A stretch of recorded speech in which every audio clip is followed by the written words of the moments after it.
Hey, what's up, everybody? This is Daniel Lopez, the Blind Samurai, and for those who are new to my channel, my name is Daniel Lopez, and I am the Blind Samurai. And I lost my vision 7 years ago from diabetes, retinal detachment in both my eyes.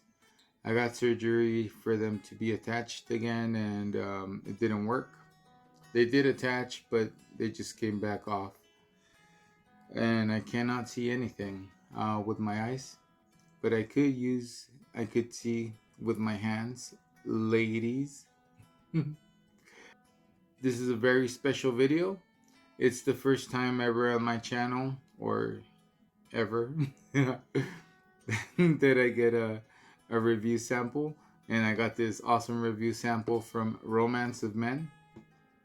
This is the Surudoi or Surudo Katana.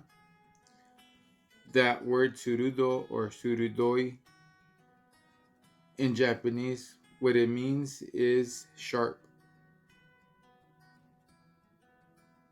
Okay, and here's the sword. Here's the scabbard or saya. I think it's black, and it has it's pretty cool because it has a nice texture right here where it's red. I heard it's like little splatter of red dots. I'm guessing that might symbolize like blood because it's sharp. That's what I think. If that's not what it is, that's just my thought. It has the shitome in here, or shiridome, on the kurigata. Let me see if you can see that. This is not the knot it came with. It came with a nice representative knot. I did this just so when I'm using it, I could do sayabiki. All right, we're gonna go to the suba now. The suba has those mitsudome style symbols, which are like little dots or little raindrops or water drops. I like that the Suba is simple and easy design. It doesn't have too much detail, like that you can't even make out. So it's cool because I'm blind. I could feel these little dots. I could feel the shapes it has here. The Mitsudome, I could feel them because I'm blind. I'm like, hey, I could feel what that is. That's pretty cool. All right, here we go. Now to the Ito wrap. This does have real race skin, which that's really cool. The Ito wrap is really nice and tight. It feels good in the hand. And if you try to push and move them, you're just making them loose yourself. These are really nicely tight fitted. The knot here on the end I like because it's not like really bulgy. Sometimes when the knots here are bulgy, they get in the way, like of the handle of the grip, and then you can't really handle them well. You're gonna have to have your hand up here, and your left hand more higher on the handle, and I don't like that. I like having my hand down here where the kashira is at.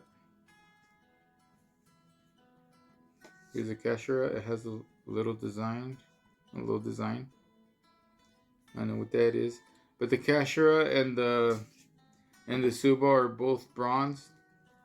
I heard my dad said that they look aged, so that's pretty cool. So the handle, nothing wiggles around. Everything's in place. Everything is nicely fitted. Now I'm going to show you the blade.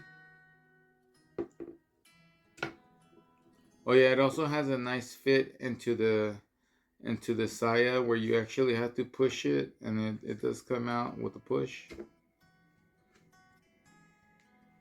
Here, I'm going to push it all the way. I could use that for a video later. For a different video. So look forward to that. Oh yeah, if you're new to my channel, don't forget to subscribe so you could watch all these cool videos that I put. So here's the habaki. I forgot to ask what color this was to people over here, but yeah, it has I know it has a design there, but I don't remember what they told me it is or it looks like. Okay, now I'm going to take this off to show you the blade itself. The blade is 5160 spring steel. It has bohi here. It has two bohi.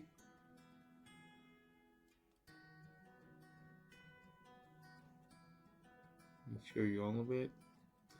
What's cool about this katana also, that at the spine, this is a unikubi zukuri blade, which means that the spine, let me show you here. Let me see the thickness of the spine. It goes like from almost half an inch, and it thins out really good all the way to the tip. To the tip is it opens up a little bit more, flares out, so it gets thicker again. And that means the onikubi zukuri means it's a bird, like I guess from Japan, which pretty much translate to the birds here in the United States, kind of like a swan or a goose, or you know how they have a fat body, or a bowling pin, where they have a fat body and then it thins out, and then the head goes back thick, giggity, kind of like a bowling pin, or a goose, or a swan, or a duck. And this makes the blade lighter. So already the bohis here that it has lightens up the sword.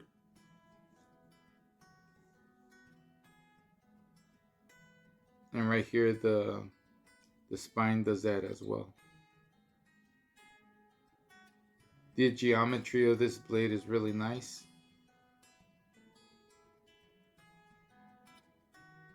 You can't really feel like another bevel on here. I think it does have it, but it's hard to tell.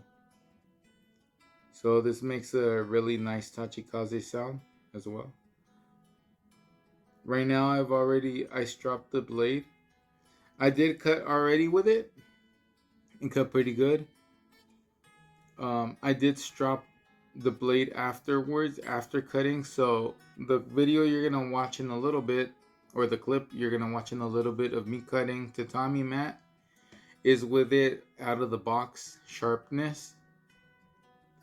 And when I would feel the edge with a factory sharpness, let me put it right here. I'm gonna demonstrate with my hands how the edge felt sharp.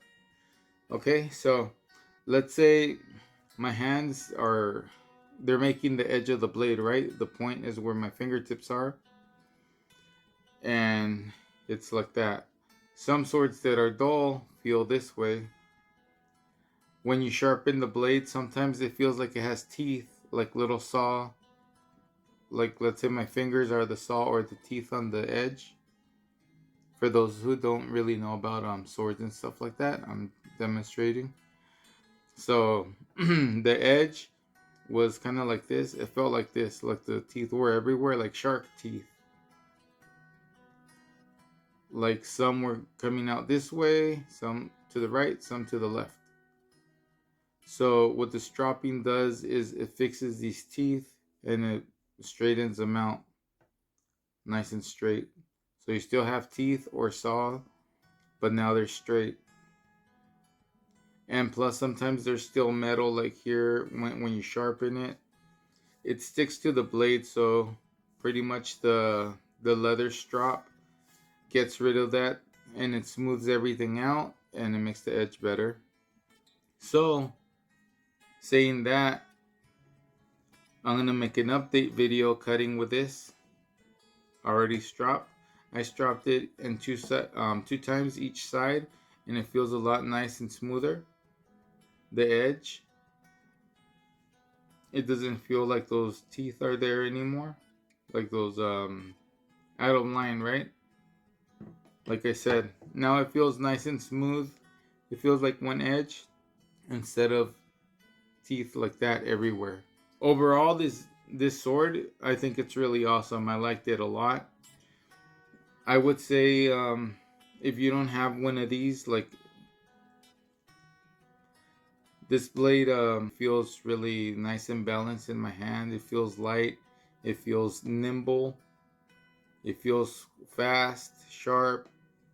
Yeah, so this sword is really nice, sharp. It feels good in the hand. The wrap, the toe wrap, everything.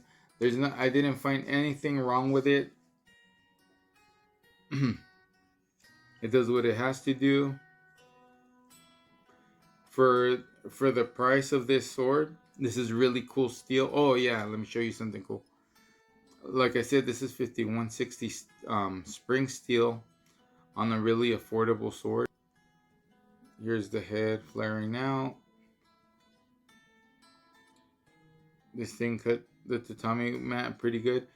I would say I don't cut that much often. I do practice, but I just practice cutting in the air. Sometimes water bottles. I'm gonna put it away. Sometimes water bottles, not that much tatami mats because they're pricey to get. All right, so there's my butterfly knot here on this. All right, here it is again. And again, I want to say thank you to Romance of Men for giving me this awesome opportunity to try out this awesome sword. Like I said, I didn't see anything wrong with it. And yeah, thank you all for watching. Don't forget to subscribe.